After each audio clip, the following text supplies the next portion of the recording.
ഇന്ത്യയിൽ പാക് ഭീകരവാദികൾ ഇന്ത്യയിലെ നിരപരാധികളായ വളരെ നിരായുധരായിട്ടുള്ള നിഷ്കളങ്കരായിട്ടുള്ള സാധാരണക്കാരെ വെടിവെച്ച് കൊല്ലുമ്പോൾ അതിനെതിരെ ഒരക്ഷരം ഉരിയാടാൻ സാധിക്കാത്തതിൽ നിന്ന് എന്താ മനസ്സിലാവുന്നത്? ഇവർ ആർക്ക് വേണ്ടിയാണ് നിലകൊള്ളുന്നതെന്ന്.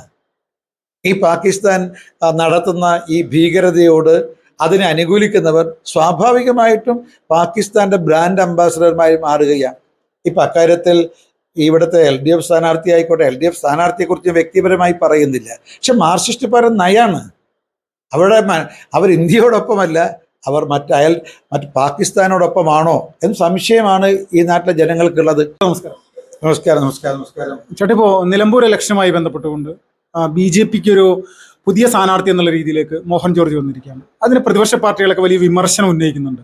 BJPക്ക് ഇവിടെ സ്ഥാനാർത്ഥി ഇല്ലേ, കെട്ടിയിറക്കിയ സ്ഥാനാർത്ഥിയാണെന്നുള്ള രീതിയിലേക്കാണ് പറയുന്നത്. എന്താണ് അതിനോടുള്ള പ്രതികരണം? എന്താണ്? ഇല്ല, അദ്ദേഹം കെട്ടിയിറക്കിയ സ്ഥാനാർത്ഥിയല്ല, നിലമ്പൂരിൻ്റെ മകനാണ്. മാത്രമല്ല ഇവിടുത്തെ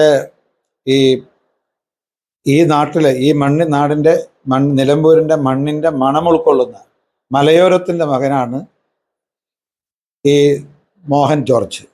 അതുകൊണ്ട് അദ്ദേഹത്തെ ഏറ്റവും ഉത്തമനായ ഒരു സ്ഥാനാർത്ഥിയാണ് ദേശീയ ജനാധിപത്യ സഖ്യം ഇവിടെ നിലമ്പൂരിലെ ജനങ്ങൾക്ക് മുന്നിൽ അവതരിപ്പിച്ചിട്ടുള്ളത്.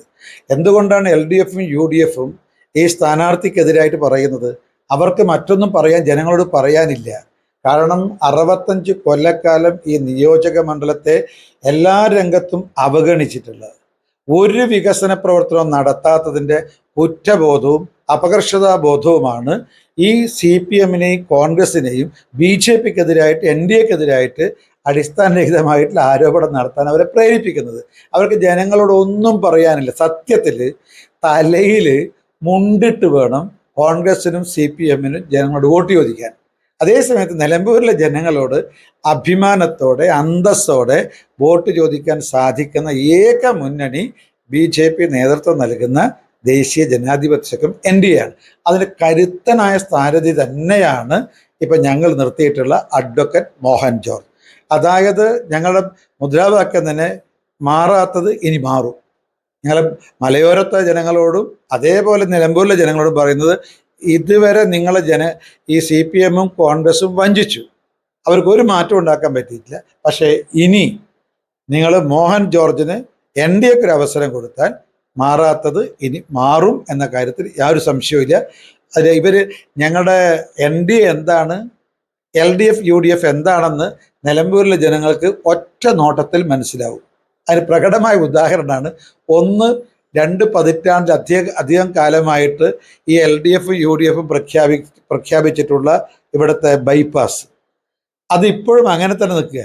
പക്ഷേ സെൻട്രൽ ഗവൺമെൻറ്, നരേന്ദ്രമോദി സർക്കാർ ഈ നിലമ്പൂരിലെ നമ്മുടെ പ്രധാനപ്പെട്ട railway station, Nilambur road railway station, അത് അമൃത് ഭാരത് സ്റ്റേഷൻ സ്കീമിൽ ഉൾപ്പെടുത്തി ഇന്നത് നല്ലൊരു റെയിൽവേ സ്റ്റേഷനായി മാറിയിരിക്കുന്നു. മാത്രമല്ല ഷൊർണൂരിൽ നിന്ന് നിലമ്പൂരിലേക്കുള്ള ഈ ഇലക്ട്രിഫിക്കേഷൻ പൂർണ്ണമായും പൂർത്തിയായി. മാത്രമല്ല ഇവിടുത്തെ ക്രോസിങ് മൂലം സ്വാഭാവികമായിട്ടും യാത്രക്ക് കുറച്ച് ദൈർഘ്യം എടുക്കുന്നുണ്ട്.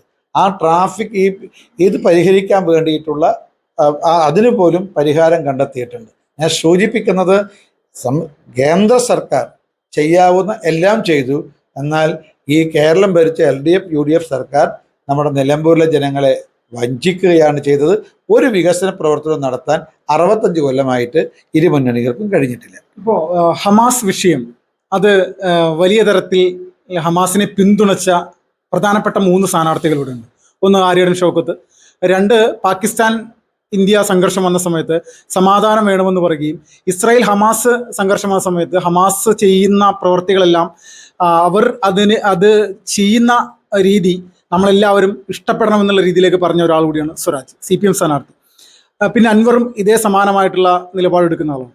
അപ്പോൾ ഈ 3 സ്ഥാനാർത്ഥികളും ഹമാസിനെ പിന്തുണക്കുമ്പോൾ ഇവിടുത്തെ ജനങ്ങൾക്ക് നൽകുന്നൊരു മെസ്സേജ് എന്താണ്? അതായത് ഇവിടെ ഈ കോൺഗ്രസ് ആവട്ടെ, മാർക്സിസ്റ്റ് പാർട്ടി ആവട്ടെ, അവർ നേതൃത്വം നൽകുന്ന മുന്നണിയാവട്ടെ, അവരോടൊപ്പം ചേർന്ന് പ്രവർത്തിച്ചിട്ടുള്ളവരാകട്ടെ, അത് അൻവർ ആയാലും ശരി ആരായാലും, ഇവരൊക്കെ തന്നെ ഈ ഭാരതത്തിൻ്റെ കൂടെയല്ല. ഇവരുടെ മോഡി വിരുദ്ധത, BJP വിരുദ്ധത, NDA വിരുദ്ധത ഇവരെ ദേശവിരുദ്ധരാക്കി മാറ്റിയിരിക്കുകയാണ്. അതിൻ്റെ ഏറ്റവും ഒടുവിലത്തെ ഉദാഹരണമാണ് ഇപ്പോൾ ഈ കാശ്മീരിൽ പഹൽഗാമിൽ 26 പേരെ ബാക്കി ഭീകരവാദികൾ നിഷ്കരുണം വെടിവെച്ച് കൊലപ്പെടുത്തുകയുണ്ടായി. നിരപരാധികളാണ്, നിരായുധരാണ്. പക്ഷെ ആ സമയത്ത് അവർ ഈ ഇവിടെയുള്ള ഇടതുപക്ഷത്തിൻ്റെയും കോൺഗ്രസിൻ്റെയും ഒന്നും നേതാക്കന്മാരുടെ കണ്ണിൽ നിന്നും കണ്ണീര് വീഴുന്നില്ല. പക്ഷെ അവർ പാലസ്തീൻ പോരാളികൾക്ക് അല്ലെങ്കിൽ പാലസ്തീൻ ജനങ്ങൾക്ക് അഭിവാദ്യം അർപ്പിക്കുക. നമ്മൾ പാലസ്തീനിൽ അവിടെ മനുഷ്യ ഹത്യ നടക്കുന്നുണ്ടെങ്കിൽ അതിനെ നമ്മൾ എതിർക്കുന്നു. അതിന് മനുഷ്യത്വത്തിൻ്റെ അടിസ്ഥാനത്തിൽ അതിനോട് നമ്മൾ ദുഃഖമുണ്ട്. പക്ഷേ ഇന്ത്യയിൽ പാക് ഭീകരവാദികൾ ഇന്ത്യയിലെ നിരപരാധികളായ വളരെ നിരായുധരായിട്ടുള്ള നിഷ്കളങ്കരായിട്ടുള്ള സാധാരണക്കാരെ വെടിവെച്ച് കൊല്ലുമ്പോൾ അതിനെതിരെ ഒരക്ഷരം ഉരിയാടാൻ സാധിക്കാത്തതിൽ നിന്നോട് എന്താ മനസ്സിലാവുന്നത്? ഇവർ ആർക്ക് വേണ്ടിയാണ് നിലകൊള്ളുന്നതെന്ന്. ഈ പാകിസ്ഥാൻ നടത്തുന്ന ഈ ഭീകരതയോട് അതിനെ അനുകൂലിക്കുന്നവർ സ്വാഭാവികമായിട്ടും പാകിസ്ഥാന്റെ ബ്രാൻഡ് അംബാസഡർമാരി മാറുകയാണ്. ഇപ്പം അക്കാര്യത്തിൽ ഇവിടുത്തെ LDF സ്ഥാനാർത്ഥി ആയിക്കോട്ടെ, LDF സ്ഥാനാർത്ഥിയെക്കുറിച്ച് വ്യക്തിപരമായി പറയുന്നില്ല. പക്ഷെ മാർക്സിസ്റ്റ് പാർട്ടി നയാണ്. അവർ ഇന്ത്യയോടൊപ്പമല്ല, അവർ മറ്റ് പാകിസ്ഥാനോടൊപ്പമാണോ എന്ന് സംശയമാണ് ഈ നാട്ടിലെ ജനങ്ങൾക്കുള്ളത്.